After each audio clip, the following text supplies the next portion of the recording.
Where to find files on iPad.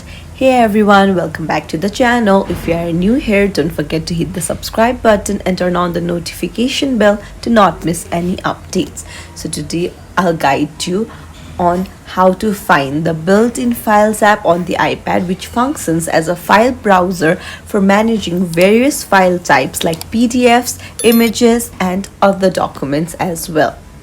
So File apps looks like a blue folder. You just have to tap on it and you'll get access to your recently downloaded, shared, as well as ones that you have downloaded from your Google Chrome as well.